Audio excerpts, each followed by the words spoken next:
What could cause an aircraft to return back to the runway shortly after takeoff in a real panic? We're about to learn. Let's watch this one. This one's got it all. Alaska 2616, runway 27, cleared for takeoff. Runway 27, clear for takeoff, Alaska 2616 Heavy. All right, the call sign is Alaska 2616. This is actually an Amazon cargo flight. 2 pilots.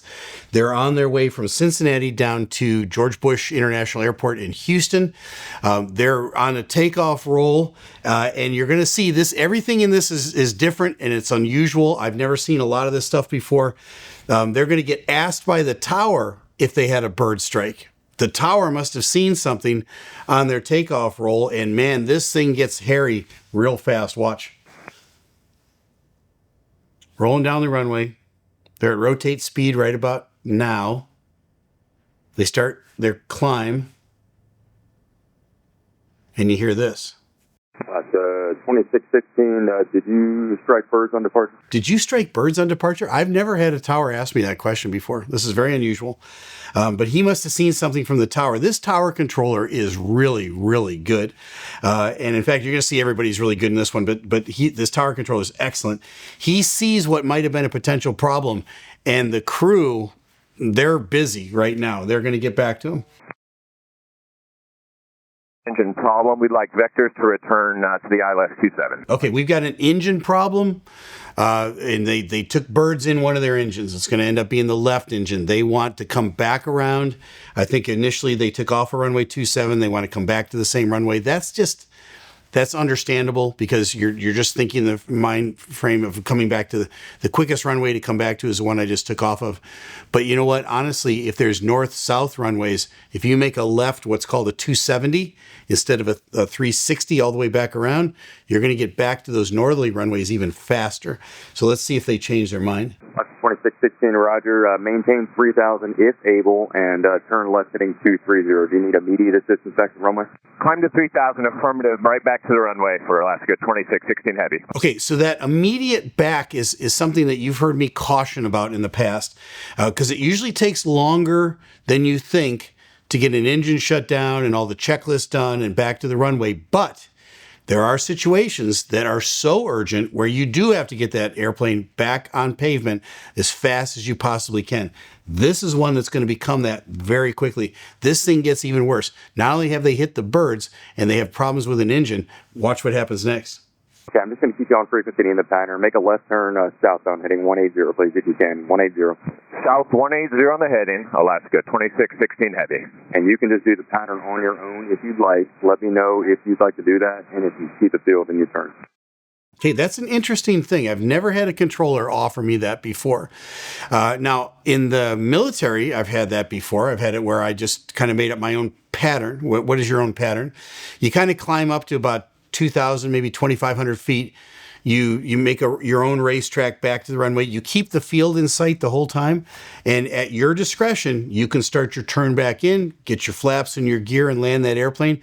It gives you the option to get back on the runway as quickly as you want to get back on the runway. He's not going to vector them all over Kingdom Come to come back. Usually they know that you need to do some checklists.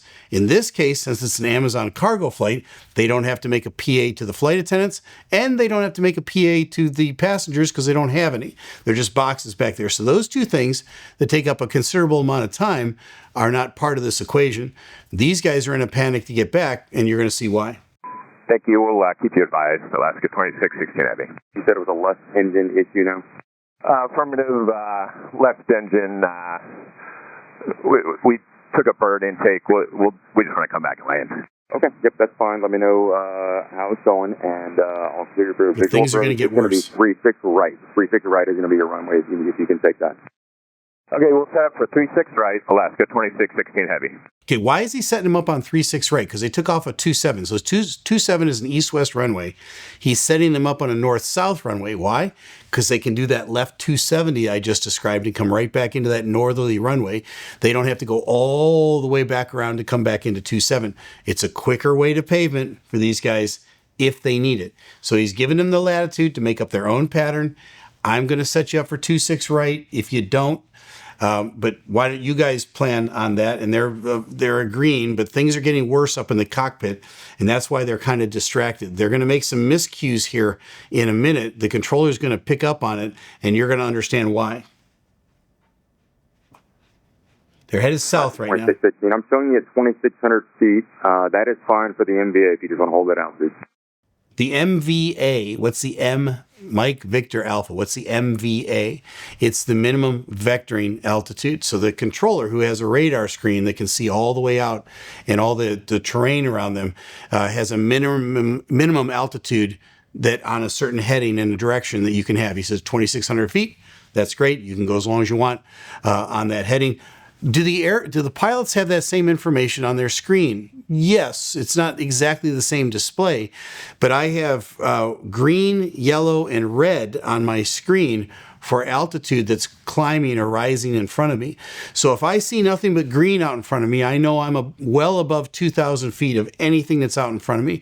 When it gets to be yellow, it's closer to 1,000 feet of separation. When it gets to be red, I got to turn, right? I don't want to fly into that because I could hit something in front of me. So the pilots have a display, the controllers have a display, but watch this. These guys get busy here in a second. Alaska 2616, when you can, no hurry, give me fuel remaining and souls on board. They're never going to get to that, and here's why. Alaska 2616, we have smoke in the cockpit, request vectors direct to runway 368. Okay, you now hear the heightened excitement in the pilot's voice. You don't hear that very often. The other part that you hear is that they're on oxygen masks. So it's a full face mask that goes around their face. It cuts off their peripheral vision, but they're now breathing oxygen through this cord that comes out into the oxygen container next to them. And they're breathing, and they've had to switch over their mic to the alternate mic system that goes with the oxygen. And so you hear this kind of, it sounds funny. It sounds like they're in a bubble, or they're kind of contained. They are. They've got the oxygen mask on, but they've got smoke in the cockpit. And I'm here to tell you, nothing will get your attention like smoke in the cockpit. I've had, I think, maybe 3 flights, all in the military, not with the airline, where we had smoke that filled the cockpit. You get your oxygen mask on as fast as you can. We had smoke so bad on the one flight, you could hardly see the instruments in front of you. That will really get your attention because you don't know where it's coming from. And your immediate attention is to get that smoke stopped from coming into the cockpit. There's some things that you can do to get it out. I'll talk about them in a minute. But right now, these guys are in a panic and they want to get back to the runway as fast as they can. So they say, give us vectors. Just tell me which way to turn, right? Here we go. Alaska 2616, Roger, you want a base turn right now? Can you take it right now? Yeah, affirmative. Alaska 2616, can you take a base turn right now? Affirmative, we need a heading. We need a heading. Okay, turn left heading 090. Left turn heading 090. The airport's off your left side, 5.5 miles. Okay, so at this point, when I say I got smoke in the cockpit and I'm on the O2, I don't really want any more questions. Now, I understand the controller's trying to figure out what's going on. These guys, they just want a vector. Just tell me turn left or right, right? Give me a heading. So he gives them a heading of 090, which is a left turn for them at this point. Watch what happens next. They start turning right, and the controller sees it. Why are they turning right? 090 on the heading, Alaska 2616. They repeat back 090, and they start drifting to the right. 2016, it looks like you're holding altitude just fine. Airport's off here 9 o'clock and about 6 miles when you make that turn. 9 o'clock and 6 miles. Okay, good situational awareness. That's great. Turn left heading 090. It's a second call to turn left. Turn left heading 090. 090 on the heading, Alaska 2616. Second time they've repeated it, but they're still turning right. Is Why? there too much smoke in the cockpit to see your gauges or out the window? Great question. Is there too much smoke in your cockpit to see the gauges or look out the window? Because he sees them on his scope turning right when they repeated twice that they were going to turn left. And that's a 90-degree turn for them. They're headed south right now, right? They got to turn left to 090. They're drifting off to the right. This air traffic controller is concerned, and rightfully so. I would be as well. So again, what's going on in this cockpit? We don't know. Right now, there could be a smoke in the cockpit. Let me run some checklists. I'll get back to you. Just keep back to the airport, please. Okay, it looks like you're turning right as well. Or, yeah, it looks like you're turning right. Start at a left turn. I can give you no gyro vectors as well. Tell you to stop the turn. Start at a left turn now. Left turn. Okay, this guy's great. He now is going to assume the worst. He's going to assume that either their compass isn't working in front of them or that they can't see to turn. And so he's going to give them no gyro turns. All right, no gyro turns. I never got any of those in the airlines. Couple of 3 times I got them in the military flying because my gyro was dead, or we requested a no gyro turn for training. What no gyro turn is, your compass isn't working. It's just as dead in front of you. And you now don't know left. Well, you know left from right, but you don't know one heading from another. And so they're going to call your turn. They're going to say turn left. And so you go into what's called a standard rate turn. That's usually somewhere around 25 degrees angle of bank. You start into a standard rate turn and you hold that turn until he says stop turn, and you level the wings. So it's kind of abrupt, over, back, over, back. That's what he wants these guys to do. I'm going to make it as simple for you as possible. Yeah, we're in the left turn now. Sorry, we got a lot of bells and whistles going. I understand. I'm just trying to help out. I understand that. Thank you very much. I see your left turn now. I can see you out the window. Your left turn looks great. I'll tell you when to stop that turn. Okay, thank you. Okay. No problem. Start turn, stop turn. Great controller here. This guy's on. 2615 again. This is a no gyro vector. Your turn looks good. I'll tell you to stop here in just 1 second. All right, so you're learning today what a no gyro vector is. We've never covered this on the channel before, but a no gyro vector, he's going to call their turn here in a second. All right, Alaska 2616, level off, stop turn now, airport, out your left window, 10 miles. Stop turn. They'll level the wings Okay, immediately. 2616, cleared visual approach, if able, cleared visual approach, 36 right. Can they see out the window? 616 heavy. Do you Okay, need another turn towards the runway, or are you okay? Oh, you got it. we got thank it. you. Okay, so they can see out the window. Alaska 2616, your heading looks good there. You're about to line up with the final approach course. These guys are wasting no time getting back to the runway. Alaska 2616, you might, as you're getting to the final approach course there, you might be just a little high. Can you see and are able to start down for the visual approach? We're coming down, Alaska 2616 heavy. Yeah, Thank you. they're way behind the airplane, these guys. They're trying to get caught up with everything they need to do. Alaska 2616, gear down. I see it visual. Excellent controller. He's 2616, thank you. confirming everything that these guys need to know. All right, they're on their way in. They're going to touch down safely. And now we're going to switch over to the fire engine, and we're going to talk to him and see what happens after they roll out. This is really Tower interesting. Alaska 2616 heavy. Can you have the trucks roll out here in a test, please?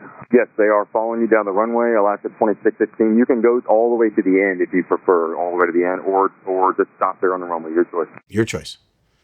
All right, what are they going to do? We're going to stop on the runway and have them assess us, please. Alaska 2616 heavy. That's okay, what I would that's do. just fine. And if you can, when you can, just give me the souls on board and fuel, just for our records. But 2 souls on board, 37,000 pounds of fuel, Alaska 2616 heavy. Do you have a discrete frequency for crash fire? Okay, so he asked him that way back when, shortly after they declared their emergency. There's only 2 souls on board. It's the captain and the first officer. 37,000 pounds of fuel. Okay, that's just for administrative purposes. Now he's going to ask, do you have a discrete frequency? What does that mean? What frequency do I need to talk to the fire chief on? He's going to say, stay on this frequency. There's a problem, though. The fire chief isn't on that frequency. So again, sometimes in the fog of war here, the communication is not always the best. They're going to sort it out, but listen to the back and forth. He says they're on this frequency. All right. ASA 2616 CFR command. What do you need from us? No answer. ASA 2616. This is CFR command. We're on the ground. What do you need from us? We're on the ground. I don't know if he means we're on ground frequency. Obviously, he's on the ground. I think he means on ground frequency. These guys are still up on the tower frequency. So somehow he didn't get the memo that they were talking on tower. Tower thinks that they're on the same frequency. Now, tower, many times when they talk to everybody, they're talking on multiple frequencies at the same time. Sometimes they'll broadcast on tower frequency and ground frequency and a third frequency sometimes all at the same time. So the fire chief can hear the tower. The aircraft can hear the tower, but the aircraft can't hear the fire chief, if that makes sense to you. Because the tower is talking to him on multiple frequencies, these 2 guys have to get on the same frequency. They'll work that out. Here it comes. Alaska 2616, can you hear CFR command? Can you hear him? They're busy. CFR command, they may have exited the cockpit. I'm not 100% sure. They may answer me either. Yeah, they're real busy. I do not see any fire on the aircraft from the tower, no. Okay. He's helping. Okay, we're still running a checklist. We'll get back to you. Okay, that's the aircraft. We're still running a checklist. Hold on. You know, you can only do one thing at a time. You can't talk and do all that. They're trying to clear out the smoke from the cockpit. All right. So it's probably a smoke removal checklist that they're running. Okay, that's fine. Can you hear CFR command? We cannot. Yeah, and so you're just confirming with the aircraft. Do you hear those guys? Because they're trying to call you. Nope, I don't hear them. All right, now he's going to sort out, help them with what frequency they're on. CFR command, do you want to try again? ASA 2616, how do you rate the CFR command? Alaska 20. Still don't. Alaska 2616, if you can, what frequency are you on right now? Decimal 3. Okay, decimal 3, he says. Now, many times to abbreviate a communication, you'll just give the decimal point of the frequency that you're on. Many times, ground control frequencies will be on 121.9. A lot of ground control frequencies are on that 121, and it might be decimal 7, decimal 9, decimal 3. Tower is the same thing. A lot of towers around the country are the same main frequency with a decimal point that's different. So he says decimal 3. Everybody understands what he's talking about. The fire guys will now get on that frequency. Thank you. Can they get a ladder up to our either door, one left or one right door?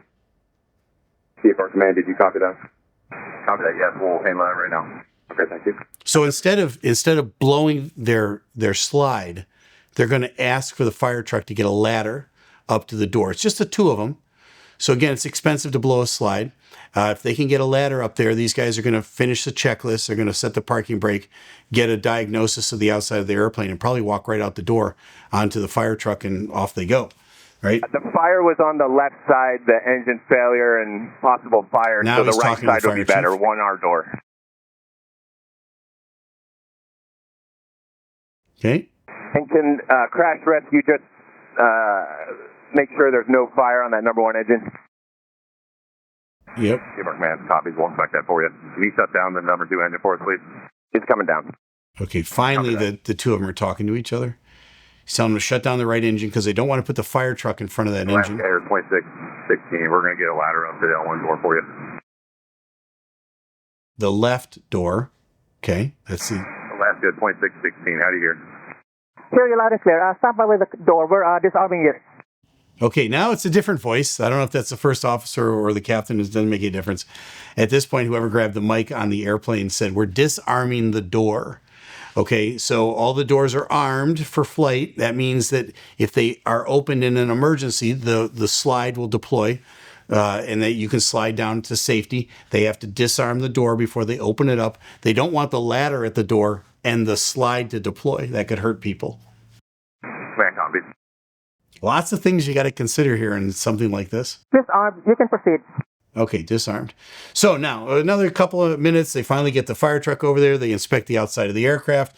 They said, yep, you had some problems with that left engine. They're just going to stop the aircraft right there on the runway. The pilots are going to get off the aircraft. They're going to, while they're on the ground, call for a tow truck to come out, hook up to the airplane. They'll probably send somebody back up in the cockpit to release the parking brake, and then they'll tow the airplane back in. I think this airplane was on the runway for about 45 minutes altogether. But a great job of coordination between the tower controller, who was an A++ guy, and this crew that's handling an evolving emergency. Not only did they have a bird strike, but that bird strike turns into an engine failure. And because of that engine failure, they got smoke and fumes inside the airplane, and not just the aircraft, but in the cockpit. So much so that they kind of got in a rush to get back to the airport. I completely understand. They did a great job expediting that process all the way around. There was a little bit of confusion at one point about a right turn or a left turn, but the tower controller takes over at that point and says, can you guys even see the instruments? Hey, you know what? I don't need an answer from you. I'm going to give you a no-gyro vector. For a great call on that one, right? These pilots, these ATP-rated pilots, they've been trained in that some time in the past in their career. They know what a no-gyro vector is. They turn left, they stop, turn left, stop, turn until they get lined up on the runway. He confirms, can you see the runway? Yep, we got it. All right, they come in for a safe landing, stop on the runway. get checked out and get towed in for the rest of the thing. So this turned out to be a great evolution altogether. Nobody was hurt, but this could have been a whole lot worse, especially if they had spent probably even more time vectoring around. Who knows if they had lost that engine altogether or what the fire would have done on the inside of the aircraft. We don't know. Great job all the way around. A+ on everybody's part. Super way of handling all of this. And this all took place in Cincinnati on a flight that should have made it to Houston, but it didn't. Well, now you know. I'm Captain Steeeve. Fly safe. Wow. This one really got tense right after takeoff. If you want to watch another video or two where it got tense after takeoff and the pilots had to return in a hurry, check out one of these videos.